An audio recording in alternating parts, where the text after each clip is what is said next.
In this tutorial, I will show you how to use forms for product intake requests in ClickUp.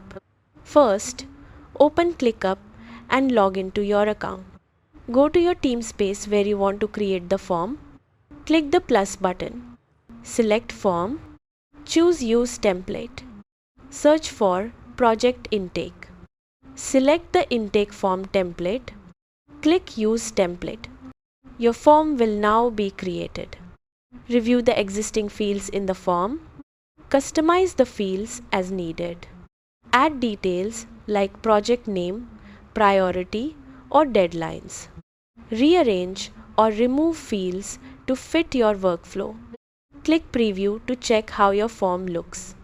Make sure everything is clear and correct. Go back and edit if needed. Once ready, publish the form.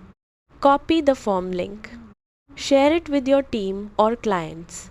All submissions will be added to your ClickUp tasks. That is how you use forms for product intake requests in ClickUp.